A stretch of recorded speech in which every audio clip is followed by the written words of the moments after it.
네, 반갑습니다. 리얼 미국 주식입니다. 오늘 리얼 미국 주식은 미국 증시 과열 월가의 수상한 경고입니다. 미국 증시가 지금 과열됐다라고 월가에서 경고를 보내고 있는데 상당히 수상합니다. 왜 수상한지 오늘 정리해 드리니까 영상 끝까지 꼭 시청해 주시길 바라겠습니다. 그리고 댓글로 정말 응원해 주시고 좋은 영상이다 얘기해 주시고 하는 분들 너무너무 감사하고요. 전 여러분들한테 제 보수적인 관점, 제가 대응할 부분에 대해서 공유를 해드리는 거다라고 생각하시면 됩니다. 그래서 저보다 뛰어난 분들 정말 많고요. 근데 이제 제 의견을 참고하고 싶다 하시면은 영상 같이 보시고 중요한 내용을 얻어가 주시면은 감사할 것 같고요. 저희가 영상을 자주 못 올립니다. 그러다 보니까 저희가 중요한 미국 뉴스나 정보 내용들을 저희가 무료 텔레그램에서 그나마 좀 도움 드리려고 중요한 뉴스 내용들을 텔레그램에서 이렇게 실시간으로 저희가 정리해서 올려드리고 있거든요. 그래서 혹시나 이거 들어와서 나도 실시간 내용들 궁금하다, 나도 보고 싶다, 같이 공부하고 싶다 하시면은 미국 정보들 같이 텔레그램 들어와서 얻어가시면 좋을 것 같습니다. 무료니까요. 오늘 영상 시작하겠습니다. 일단 중요한 게 뭐냐면은 월가 누가 경고하냐라고 할 수 있어요. 최근에 누가 경고했냐면 모건 스탠리가 S&P 500만 사지 말고 좀 분산하는 게 어때? 라는 얘기를 했습니다. 이게 뭔 소리냐? S&P 500 그만 사라는 거예요. 그만 사고 다른 거 좀 사자. 다른 거 좀 분산하는 게 어때? 라고 얘기한 거예요. 모건 스탠리는 S&P 500 지수 투자자들이 그동안 보상을 받아왔지만 쭉 올라갔으니까 보상을 받았는데 이제는 좀 딴 거 사야 되지 않겠어? 라고 좀 수상하게 경고를 하죠. 그러니까 좀 빼라 이게 아니라 S&P 500에서 좀 물러나라는 얘기예요. 시장 시가총액의 약 80%를 차지하는 대형주 중심의 S&P 500 지수에 집중하는 투자 전략을 추구하기 전에 위험을 좀 주시해야 된다. 그게 현명하다. 이렇게 얘기를 했습니다. 그러니까 지금 이 80%를 차지하는 대형주가 조금 불안한데? 라는 말을 S&P 500에서 물러나라는 식으로 얘기를 한 거죠. 그래서 워런 버핏과 같이 장기적으로, 그러니까 뭐 10년, 20년 투자하는 사람들보다 사실 이분들이 S&P 500을 사라 그래서 나도 S&P 500 샀는데 그럼 너는 워렌 버핏보다 나은 거냐? 그건 아니다. 이게 뭐 엄청나게 내가 더 좋은 전략이라고 얘기하는 건 아니다. 근데 이분들은 장기적으로 10년, 20년, 30년 들고 가는 분들은 당연히 이게 맞지만 지금 여러분들은 아니지 않느냐. 그러니까 만약 단기적으로 대응을 하려면 이거 좀 고려를 해봐야 되지 않겠어? 라고 얘기를 하는 거죠. 중장기가 아니라면 워렌 버핏처럼 몇십 년 들고 갈 게 아니라면. 그래서 이익 성장이 대형 기술 기업에 집중된 것은 건강한 시장이 아니라는 게 이들의 설명입니다. 그래서 돈이 한쪽에 몰렸다는 소리죠. 어떤 기업들은 돈을 벌고 어떤 기업들은 못 버는데 버는 기업이 정말 극소수의 기업에 쏠려 있다는 소리입니다. 그게 뭔 소리야? 이해가 안 되죠. 그래서 이거를 제가 정리를 한번 해드릴게요. 최근에 미국 S&P 500 3반기 주당 순이익 성장률입니다. 항상 얘기 피터 린치가 하는 얘기가 있죠. EPS 성장률이 올라가는 기업을 사야 기업 가치가 상승한다 이런 말이 있습니다. 그래서 상반기 EPS 성장률이 얼마나 나왔냐 확인해 보니까 1분기 미국 실적이 강세를 보였죠. 그래서 S&P 500 지수의 주당 순이익 EPS가 전년 동기 대비 11.9% 성장을 했습니다. 상당히 잘 성장을 했죠. 잘했네. 그리고 나서 2분기 2025년 S&P 500 수익 성장률이 얼마나 나왔냐면은 대략 11.8% 성장이 나왔습니다. 그래서 2025년도 1분기에도 11%, 2분기에도 11% 해서 평균적으로 한 11% 정도 이익 성장률이 나왔습니다. 상반기. 그러면은 이익 성장률이 11% 나왔으면은 지수도 한 그만큼은 올라가야 되잖아요. 그래서 올해 S&P 500 상승률도 확인을 해보면 1월 1일 기준으로 해서 최근까지 한 10%에서 한 11%쯤 되는 상승세가 나왔습니다. 이게 적지 않죠. 상당히 긍정적으로 상승이 나왔더라. 알겠습니다. 그럼 우리가 이걸 과열이라고 불러야 되냐 이거죠. 수익이 올라온 만큼 지수가 올라간 건데 이거를 우리가 왜 과열이라 부르냐. 이익 성장률만큼 증시가 상승했다면 이거는 합리적인 상승 아닙니까? 이거를 과열이라 불러야 됩니까? 뭐 이런 의견들이 나올 수가 있는 거죠. 근데 여기서 과열이라고 할 수 있는 이유는 뭐냐? 자, 여기서 이제 모건 스탠리가 좀 위험을 주시하라고 한 이유가 나옵니다. 그게 뭐냐면 대형주에 쏠려버린 거죠. S&P 500 실적과 이익률이 전반적으로 확대되며 좋은 성과를 냈습니다. S&P 500이 올라가면서 이익률도 올라가서 결국에는 둘 다 이 비례로 상승이 나왔어요. 긍정적이죠. 근데 매그니피센트 7, 그러니까 M7 기술주들이 이익 성장의 26%를 차지했습니다. 그래서 실제 얘네들이 끌고 올라간 거예요. 이익 성장을 주요 기업 몇 개가 머리채 잡고 끌어올린 거다라고 보시면 됩니다. 근데 웃긴 건 뭐예요? 대부분의 기업들, 나머지 493개의 기업은 이익 성장률이 3%에 불과합니다.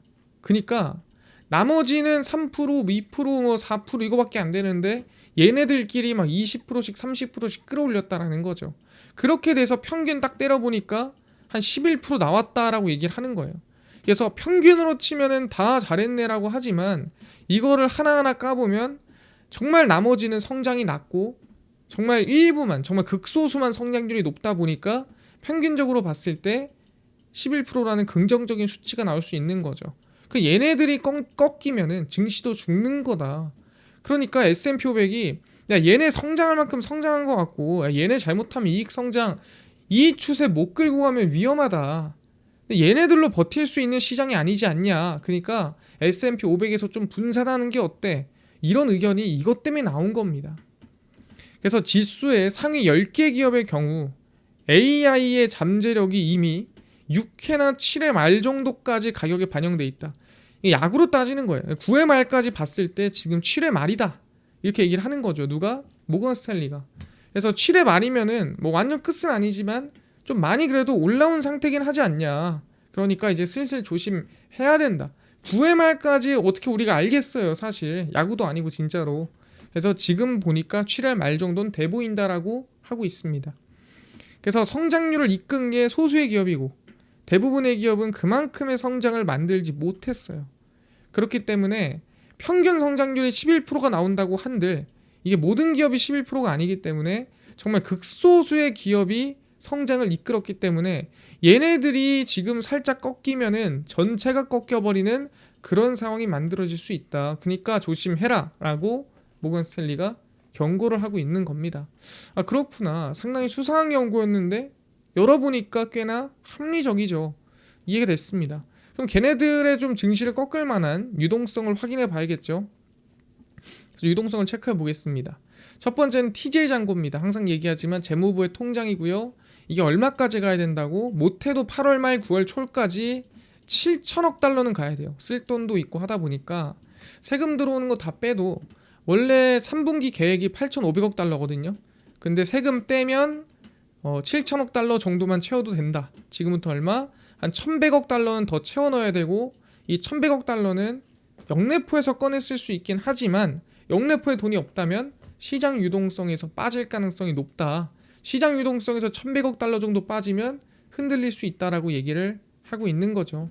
감안해야 됩니다. 그래서 7천억 달러를 어떻게든 채워 넣어야 돼요. 왜냐면은 이번에 처음으로 부채도 인상하고 계획을 잡은 거기 때문에 그 계획을 무조건 지켜야 됩니다. 그럼 지금 영래포의 잔고가 얼마 있죠? 이거를 커버 쳐줄 수 있는 돈이 있나요? 제가 항상 얘기하지만 영래포의 돈은 지금 완전 그냥 0에 가까운 수준의 바닥이다. 이게 돈이 없어요. 그냥 없다 봐야 돼요. 쓸 수 있는 돈이 285억 달러인데 그냥 없는 수준이라 봐야 돼요. 그냥 0이다 0. 그래서 시장 유동성이 그대로 받아줘야 되는 상황이고 시장 유동성이 TJ 잔고 채우는 유동성 그대로 받아줘 버리면 타격이 충분히 있을 수 있다는 거 감안해야 됩니다. 이거는 그냥 숫자로만 보고 전 여러분들한테 얘기할 수밖에 없어요. 이거는 심리도 아니고 이거는 어떤 것도 아니고 그냥 미국이란 나라에서 발표한 수치고 숨길 수 있는 수치도 아니고 이건 모두에게 만천하에 공개되어 있는 수치이기 때문에 실제 이 수치 그대로 그냥 해설을 해드리는 겁니다. 아 그렇구나. 유동성 타격이 올 수도 있겠구나 판단하고요. 추가로 이제 유동성 지표와 S&P 500의 괴리입니다. 이게 미국의 돈이라 그랬죠. 지금 S&P 500과 괴리가 훨씬 더 멀어지고 있죠. 자 뭐라고 했습니까? 결국에는 어떻게 이렇게 유동성이 올라오든 지수가 내려오든 한번 만나야 된다라고 얘기하고 있죠. 이렇게 만나든 이렇게 만나든 이렇게 만나든 한 번은 만나게 돼 있습니다. 왜? 이 돈이 없으면 증시는 올라가면 안 되고요. 유동성이 올라가면은 증시는 올라갈 수밖에 없어요. 근데 지금은 유동성이 안 올라오고 있는데 증시만 올라간다? 그러면은 하나가 올라오든 하나가 떨어지든 만나야 된다라고 얘기를 하고 있는 겁니다. 그래서 이거는 사실 조금 부담이다. 이 괴리는 말씀드리는 거고. 그다음 추가적으로 우리 엔캐리 트레이드, 그러니까 일본 금리가 크게 쏴버리면은 미국에 있는 일본 자금들이 넘어갈 수 있다라는 거죠. 지금 일본의 금리 인상 가능성이 상당히 올라오고 있습니다.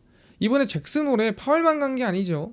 예, 이번에 일본에 아시겠지만 BOJ 총재도 갔기 때문에 금리 인상에 대한 가능성을 지금 계속 제시하고 있습니다. 그래서 금리 인상 가능성 때문인지 장기 국채 금리가 치솟고 있는 상태죠. 이렇게 되면은 어떻게 된다고? 굳이 미국채에다가 미국, 일본에 있는 보험사라든가 기관들이 투자할 필요가 없다. 그래서 다른 건 아니어도 일본 자금은 넘어갈 수 있어요. 왜? 엔화 강세에 채권 금리 강세가 나온다? 그럼 일본 넘어가야죠.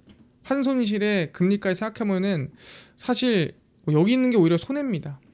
그래서 지금 달러는 계속 지지부진한 상태예요. 달러는 박스권 만들고 있는데 얘가 좀 떨어져야 돼요. 그래서 미국의 금리 인하가 나와서 채권 금리가 떨어져야 된다. 그래서 떨어져야 되고요. 일본 금리가 올라가는 거는 사실 막을 수 없는 것 같아요. 아마 일본 자금이 빠져나갈 수 있다라는 가능성은 열어놔야 됩니다. 확인했습니다. 그래서 결론을 내보자면 현재 TJ 잔고는 5,900억 달러로 8월 말까지 아마 9월 초까지 7천억 달러 채워 넣어야 되고 영래포 잔고는 그냥 바닥이에요. 돈이 없어요. 그래서 유동성 하락이 나올 확률이 높고요. 그렇게 되면은 시장에 타격을 줄 가능성이 높다라고 제가 얘기를 하고 있는 상태고요. EPS 주당 순이익 성장률 대비해서 S&P 500 성승률은 합리적입니다. 이익이 11% 올랐고 지수가 10% 올랐으니까 합리적으로 올랐죠. 근데 중요한 건 뭐다? 일부 기업, 그것도 일부가 10개 이내 기업에 수익이 몰려 있어요. 나머지는 성장률이 3%도 안 됩니다. 수익이. 그래서 건강한 지수가 아니다. 누가 이걸 모건 스탠리가 얘기하고 있는 거예요. 수익만큼 성장했다고 좋게 볼 게 아니다. 나머지는 성장 못했고 평균으로 치니까 11%인 거지 일부 기업이 26%, 28% 몰려있는 거다. 나머지는 3%밖에 안 된다. 그러니까 이건 건강한 지수가 아닙니다. S&P 500에서 조금 떨어질 필요가 있지 않을까요? 라고 모건 스탠리가 경고하고 있습니다. 그래서 골고루 성장했다면, 전체적으로 한 10%씩 성장했다면 사실 과열됐다 표현하지 않아요. 근데 우리가 이익 성장률만큼 지수가 올라간 걸 보고 왜 과열됐다 평가하냐면 몰려있는 형태를, 이 몇 개 안 되는 기업에 몰려있는 형태가 위태위태하다고 모건 스탠리가 경고를 하고 있는 거다라고 생각하시면 될 것 같습니다. 그래서 여전히 저는 7월의 고점이다 라고 선언했고요. 저는 이미 끝냈어요. 그래서 저는 7월의 고점이니까 7월에 이제 나오고 전 준비한다, 기다린다, 살 준비 할 거다라고 계속 얘기하고 있습니다. 그래서 저는 안 사고요. 7월 고점 선언했어요. 그래서 지금 관망 구간이 맞고요. 저는 조심해야 될 필요가 있다라고 여전히 열어놓고 있습니다. 그래서 TJ 잔고가 차거나 아니면은 금리 결정 나고 여러 가지 지표가 발표난 다음에 충분히 이래 사도 되겠는데 싶으면 전 여러분들한테 얘기를 할 겁니다. 야, 사도 될 것 같아요. 저도 살 겁니다. 얘기할 거고, 지금은 저는 관망 구간이 맞다라고 얘기를 하는 거예요. 왜? 수급이 더 빠지고 유동성이 더 빠지고 충분히 시장을 흔들 수 있을 만한, 또는 불확실성이 아직 남아있다 말씀드리니까 같이 좀 조심하고, 저는 여러분들한테 정말 투명하게 다 공개를 할 거니까 나는 보수적이다, 좀 안전하게 투자를 할 마음이 있다라고 한다면 참고를 많이 해주시면 좋을 것 같습니다. 이해됐고요. 그래서 저는 시장 타이밍에 대해서 매주 수요일 저녁 10시 넘어서 영상을 업로드 해드립니다. 그러니까 꼭 여러분들 수요일 저녁 10시 넘어서 영상 확인하시면 좋을 것 같고요. 그 다음 저희가 무료 텔레그램에서 여러분들이 미국 시장에 대한 뉴스, 정보, 내용들 다 무료로 같이 공유를 해드리고 있습니다.